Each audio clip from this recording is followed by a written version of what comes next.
Needles are one of the more often lamented aspects of Sheik's kit. Check people's desired nerf list and you'll see it right up there with Sheik's forward air, bouncing fish, vanish, and you get the picture. But people are right. Needles are without a doubt the best projectile in the game, so it's important to realize its many facets and how to use it to maximum effectiveness. Fully comprehending their potential requires a bit of background knowledge and examples, so let's get stuck in.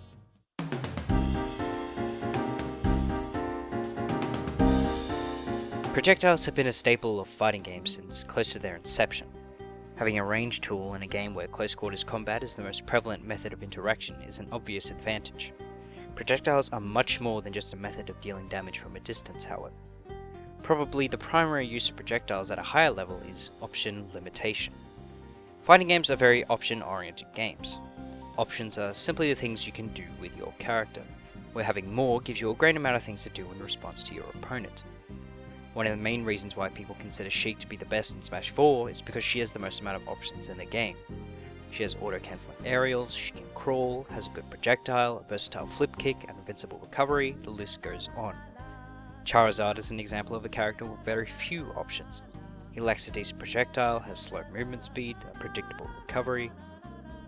Having more options is always a good thing, as you have more versatility to handle a situation. Projectiles are good at limiting options because for the short time that they're out, they cover a certain space on the stage. For the time that a Hadouken is out, this amount of stage belongs to you. Same for needles. Probably the most effective example of this is from Marvel. Just look at this screen. I'm going to throw all these projectiles out against you to limit where you can move and what you can do, allowing me to remain in control of the match and screen real estate. Since needles covered this much of the stage, something an opponent used to be able to do very easily, traversing the stage, has now been impeded greatly. You've limited what they can do. This places an inherent advantage within your hand, as you'll have gained stage control and hence match control, even if it's only for a short amount of time.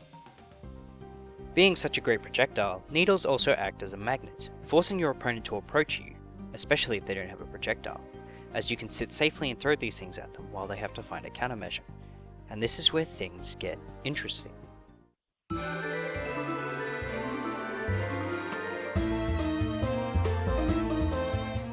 Different players will have different methods for dealing with needles.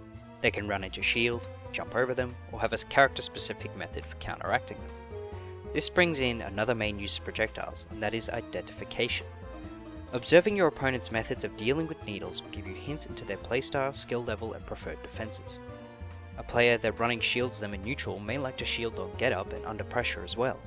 A player keen on jumping over needles may use that as their main method of combo escape. Everything your opponent does is valuable information to store for later in order to find out their habits and preferred methods of retaliation, and needles are very good at finding out how they deal with this specific offense. They can also help you get an idea of the skill level of the opponent you're facing, as better players will deal with them in more intelligent ways.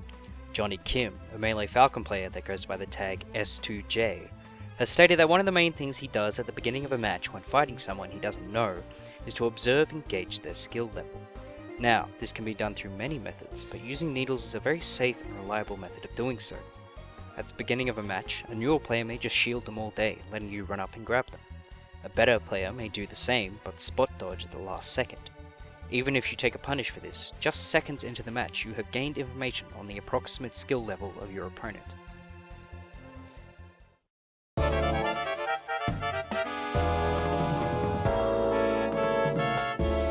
One of the final main uses I'll touch on is that needles are very good for something called conditioning. Let me take you on a short history lesson. All the way back in 1904, there was a physiologist by the name of Ivan Pavlov. While testing the gastric function of dogs, he noticed that they salivated as they would around food, but before any food was presented to them. This prompted Pavlov to undertake tests to investigate this response. Initially, he presented these dogs with food and they salivated as usual. Afterwards, when no food was present, he rung a bell, and the dogs had expectantly no reaction. On the next set of tests, he presented the food but rung the bell at the same time.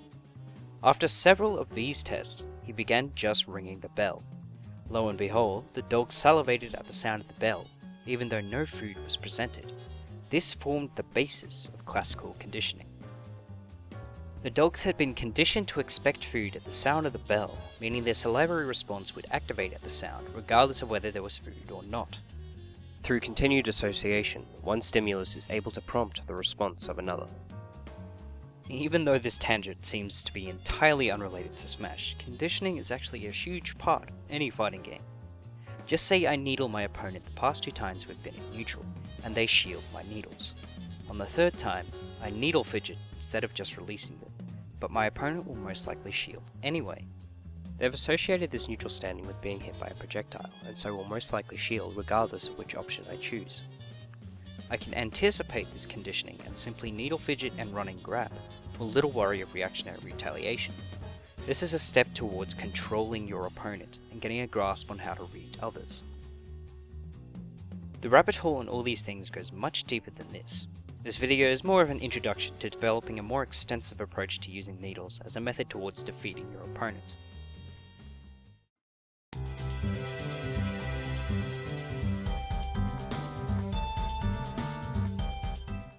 Most of what I've talked about so far can mostly be applied to any percent, but needles do have properties that are somewhat percent specific. At low percents, needles are mainly good for tacking on straight percent on your opponent. They have 0 base knockback, so the opponent won't be sent very far, thus making their influence of displacement negligible. At mid to high percents, the disruption factor grows greatly. This allows you to hit them into the air and instantly turn a high pressure, high percentage situation in your favour. You immediately gain stage control as they are put into a bad position, which is the air. This allows you to read and punish their landing option. Probably the best part of this is that they're only slightly hit into the air, meaning most landing options and air dodging will put them into a laggy recovery. It's also easy to read an opponent's chosen landing option since it happens so quickly after the needle. Other interesting properties of needles include the differences between 5 loaded needles and a full clip. 5 needles on their own are thrown quicker but have more recovery lag. A full clip has more startup but less recovery.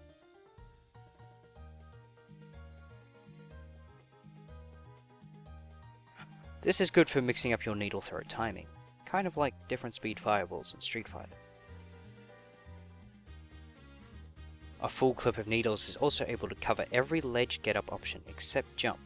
So if you just want to observe what option your opponent will choose while still getting almost guaranteed percent, a full clip is a good choice. Due to all the information I've covered, this is why I don't consider the idea of needle camping to be so straightforward. You shouldn't approach needle camping as both the means and the end. See it as a low-risk method of leading to greater punishes. Needle camp at points, but use it to gain information on their preferred neutral defenses and then move to punish those chosen options with the appropriate method. To this extent, I'd include both fair and needles within the definition of needle camping. Needles for the initial long-range zoning, but fair for the close-range encounters as your opponent makes it closer to you. A few words of caution. Needles, while being a thoroughly excellent projectile, still make you vulnerable. Using them too close to the opponent won't result in any stage control, rather instead getting you punished. Know your opponent's attributes such as run speed and then use them from a safe distance. So, from this lesson, the things to remember are: needles are great at option limitation and gaining stage control. Use them to find out information about your opponent's traits, skill level through how they tackle and get around them.